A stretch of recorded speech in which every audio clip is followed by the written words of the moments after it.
कार्यकर्ता, राष्ट्रीय लोकतांत्रिक पार्टी के जाबाज, राष्ट्रीय लोकतांत्रिक पार्टी के योद्धा, राष्ट्रीय लोकतांत्रिक पार्टी में विश्वास रखने वाली मातृशक्ति, राष्ट्रीय लोकतांत्रिक पार्टी पर आशीर्वाद रखने वाले पिता तुल्य बुजुर्ग और तमाम लोग इकट्ठा होकर, सतीसी कौम के लोग इकट्ठा होकर एक गांव से संदेश दे रहे हैं कि राष्ट्रीय लोकतांत्रिक पार्टी के प्रति हर एक नौजवान, हर एक पिता तुल्य बुजुर्ग, हर एक मातृशक्ति जागृत होकर आगामी पंचायती राज चुनाव में दोनों पार्टियों का घमंड उखाड़ के फेंकने के लिए तैयार करिए। भाइयों, आपकी बात सही है कि हमने संघर्षशील नेताओं को कभी स्थान ही नहीं दिया। संघर्षशील जो लोग हैं उनके प्रति हमने कभी विश्वास ही नहीं रखा। अगर विश्वास रख लेते तो आज हमें ये दिन नहीं देखने पड़ते। आदरणीय हमारे नेता हनुमान बेनीवाल जी ने पिछले 25 सालों से आपके हक और मान सम्मान के लिए, किसानों की आवाज बुलंद करने के लिए, किसानों का हक दिलाने के लिए मजबूती से दिन रात संघर्ष कर रहे हैं। और उस संघर्ष का ही परिणाम है कि आज कोई भी छोटा मोटा नेता नागड़ा आपके बीच में आकर बैठ के बात करने के लिए तैयार हुआ है। मेरे पिता तुल्य बुजुर्ग विराजे, आप मुझे बताओ कि कितने नेता आपके बीच में आके बैठते थे क्या? बताओ आप। कोई नहीं बैठता था। चुनाव से 3 महीने पहले आते थे, पारिवारिक रिश्ते गिनाते थे और समाज की बात करते थे और वोट लेकर रफ्फू शक्कर, किसी का बेटा लंदन में पढ़ रहा, किसी का भाई कलकत्ता में व्यापार कर रहा और कई नेताओं के तो खुद के भी बड़े बड़े काले कारनामे और व्यापार और नाम हमारा और हमें ठगने का काम इतने सालों में किसी ने किया है तो इन दोनों पार्टियों के नेताओं ने किया। अगर मैं झूठ बोल रहा हूं तो आप ही मुझे जवाब दे दो। कई बात सही है, ये बात गलत है? यही बात है। अब मैं मेरे पिता तुल्य बुजुर्गों से निवेदन करता हूं, आपके बिना हमने प्रयास कर लिया, 18 में कर लिया, 23 में कर लिया, हमारे आपके बिना पार नहीं लगी। अब आप अगर आशीर्वाद दोगे, आप अपने बेटों के ऊपर हाथ रखोगे, आप अपने बेटों को आशीर्वाद देने का प्रयास करोगे और साथ रहोगे तो निश्चित ही मैं कहता हूं, जहां पिता तुल्य बुजुर्ग और घर में बुजुर्गों का आशीर्वाद होता है, उन बेटों को आगे बढ़ने से कोई नहीं रोक सकता। ये बात तय है। और आज की आपकी सभा में यह तय हो गया कि राष्ट्रीय लोकतांत्रिक पार्टी अब सिर्फ जवानों की पार्टी नहीं रही, पिता तुल्य बुजुर्ग और मातृशक्ति भी राष्ट्रीय लोकतांत्रिक पार्टी के साथ बड़ी संख्या में चल पड़े हैं। अब भाइयों, जरूरी भी हो गया, नहीं चले तो क्या करें? लास्ट बार हमने देखा कि कांग्रेस बराबर काम नहीं कर रही है, बजरी माफियों के साथ मिली हुई है, तो चेंज करके बीजेपी को ले आए, बीजेपी लाए तो वो तो उससे बड़े भी माफिया निकले, खुद बड़े व्यापारी है और उनका तो खुद की यहाँ लीजिए थी। लास्ट बार कम से कम कांग्रेस के लोकल नेताओं की यहाँ लीजिए नहीं थी, ठीक है, नहीं थी। लेकिन इस बार तो जहां जहां नदी के कांटे कांटे हैं, कहीं मंत्री जी की, कहीं मंत्री जी के रिश्तेदार की, कहीं पूर्व मंत्री जी की, कहीं वर्तमान विधायक जी की और कहीं उनके रिश्तेदारों की। या खादियाने किसकी है बताओ? बजरी की। पार्टनर कौन है? आप जब जाते हो बजरी का ट्रैक्टर लेकर तब आपको किसके नाम से धमकाते हैं ये लोग? किसके नाम से धमकाते बताओ आप मुझे? मंत्री के नाम से। तो फिर बजरी का पार्टनर कौन हुआ? फिर इलाज किसका होना चाहिए? आप करोगे? करने के लिए तैयार है? पंचायती राज में ही करोगे? ये मुट्ठी पीस के यहां से संकल्प लेके जाओ और संदेश दो कि यह तानाशाहों का राज नहीं चलेगा, या धरती पुत्रों का राज चलेगा, या आमजन की बात करने वालों का साथ रहेगा, या जो आमजन के लिए लड़ रहा है उनके साथ यहाँ के किसान कौम, यहाँ के सतीसी कौम के लोग खड़े होकर उनकी पैरवी करेंगे। यहाँ पर लोग जो हनुमान बेनीवाल जी का 25 सालों का संघर्ष है उस पर मोहर लगाने के लिए सतीसी कौम चल पड़ी है। ये संदेश हमें गुड़ा मालानी की धरती से, तमाम बालोतरा बाड़मेर की धरती से देना है। कोई भी क्रांति हो, उस क्रांति की शुरुआत बाड़मेर बालोतरा से होती है, फिर यहाँ से होती हुई आगे जयपुर की ओर बढ़ती है। सर कोई बड़ा आंदोलन देख लो, उसकी शुरुआत हमारे यहाँ से पहले हुई, फिर धीरे धीरे वो आंदोलन पूरे राजस्थान में फैला। सब हमारे पास तो लड़ने के सिवाय, आपके लिए आवाज बुलंद करने के सिवाय कुछ नहीं है। पिछली सरकार में भी हमने बजरी आंदोलन किया। जिस बजरी की आप बात कर रहे हो उस बजरी के लिए हम स्वयं 95 दिनों तक बालोतरा में धरने पर बैठे रहे।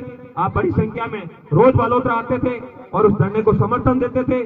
फिर डोरी मीना मुख्यालय पर बहुत बड़ी रैली भी की और संदेश भी दिया। उसका परिणाम यह हुआ आदरणीय हनुमान बेनीवाल जी के अथक प्रयासों से कि वो बद्री माफिया वापस टेंडर भरने के लिए बद्री के नजदीक भी नहीं आया। राजस्थान में कह रहे थे वो एक जेब में इस सरकार को रखते हैं, एक जेब में इस सरकार को रखते हैं। कहां गए वो, कहां गए, दिख रहे हैं क्या राजस्थान में? ये तो छोटे मोटे छुटपुट भैया है, इनका इलाज तो हम लोग ही कर देंगे। नेताजी को परेशान इस बात के लिए हम लोग नहीं करेंगे। हनुमान बेनीवाल, धन सिंह डोली, एक ही जिंदाबाद होना चाहिए हनुमान बेनीवाल। बाकी हम तो उनके सिपाही हैं, उनके कई पसीनों पे चलने वाले लोग हैं। और जिस दिन बड़ी ईमानदारी से तमाम राष्ट्रीय लोकतांत्रिक पार्टी का कार्यकर्ता जो सोशल मीडिया पे बड़ी ताकत के साथ, आज तो ये देखा मैंने कि इतनी तैयारी कर रखे हैं कि आज रात को ही मोदी जी का काउंटर कर देंगे ये लोग सोशल मीडिया पे। मतलब इतनी बड़ी उनके अंदर जोश, उसी हिसाब से वही सोशल मीडिया का जो जोश हमारे पास है उसको हमें धरातल पे लाना है। धरातल पे हमें ये ध्यान होना चाहिए कि उस वार्ड के उस व्यक्ति का वोट, उसका परिवार, उस परिवार के सदस्य और वो लोग कहां बाहर काम करते हैं, उनको चुनाव में हम कैसे हमारे साथ में लेकर आएंगे, वो किसकी बात कहां से मानेंगे, हमारी विचारधारा उन तक कैसे पहुंचाएंगे।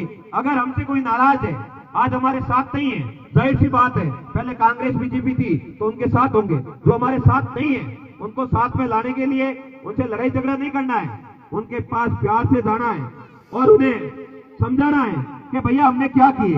हमने गेड़ूगुड़ा मालानी में किसानों के लिए आंदोलन किया, हमने बंडरों पकड़ने के लिए सरकार के खिलाफ लड़े, हमने आरजीटी में स्थानीय लोगों के रोजगार की पैरवी की, हमने आरजीटी में किसी स्थानीय भाई के साथ दुर्व्यवहार हुआ तो उसके खिलाफ सड़क पे आवाज को बुलंद किया, हमने बद्री के लिए लड़ाई लड़ी, हमने नर्मदा नहर के लिए लड़ाई लड़ी, हमने लूणी को बचाने के लिए लड़ाई लड़ी, हमने मजदूरों की आवाज को बुलंद किया।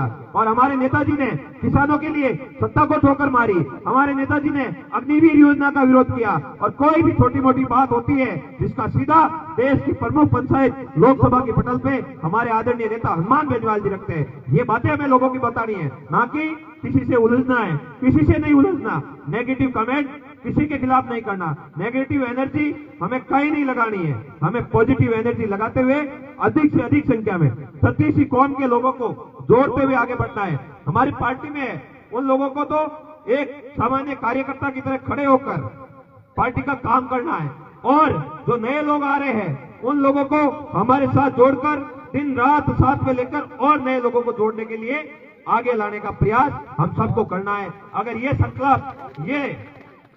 ये संकल्प हम यहां से लेकर चले गए तो मैं कहता हूं आपसे, पंचायती राज चुनाव में आरएल का प्रधान बनने से कोई नहीं रोक सकता और आपके यहां से ज्यादा सरपंच बनने से कोई नहीं रोक सकता। आपकी विचारधारा विश्वास रखने वाले यहाँ के जिला परिषद सदस्य भी ज्यादा से ज्यादा संख्या में जीतेंगे और हम आपको ये भरोसा दिलाते हैं, आपने हमारे यहाँ के व्यक्तियों को, हमारे प्रत्याशियों को जिता के भेज दिया तो सरकार को हम सुख सहन से छोड़ने नहीं देंगे। उस समय अगर आप ये कह दोगे कि जिला परिषद में तो हमारे पुराने मिलने वाले प्रधान जी खड़े होंगे तो हमें जबरदस्ती अब क्या करें, उनके साथ जाना पड़ेगा। अगर ये बात माइंड में ले आई तो वो जिला परिषद में जाकर उनको पता ही नहीं है मीटिंग का क्या मतलब होता है, मीटिंग के फायदे क्या होते हैं, जिला परिषद की बैठक में कैसे भाग लिया जाता है, कैसे मेज की पटल पर कैसे मुद्दे रखते हैं। अगर आपने वैसे लोगों को जिता कर भेज दिया तो वो सिर्फ छापा माला तक ही सीमित रहेंगे, किसी कार्यक्रम में आकर आपकी आवाज को नहीं उठाएंगे। अगर मजबूत व्यक्ति को आपने ग्राम पंचायत और पंचायती राज और जिला परिषद की कमेटियों में भेज दिया, जिता दिया तो आपकी हर बात को प्रमुखता से हर बार रखेंगे, अखबार में छपेगा कि राष्ट्रीय लोकतांत्रिक पार्टी से जीता हुआ प्रत्याशी सदस्य, पंचायत समिति सदस्य बड़ी मजबूती से किसानों की उम्मीद पर खरा उतरने का प्रयास कर रहा है और लड़ रहा है और उनके हक और अधिकारों की रक्षा कर रहा है। ये संदेश हम सबको देना है और मजबूती से आगामी समय में हमें टिककर हमारी पार्टी के लिए काम करना है। आप सब मजबूती से लगे रहो। निश्चित ही आने वाला समय हमारा है। हमारे नेताजी ने कहा है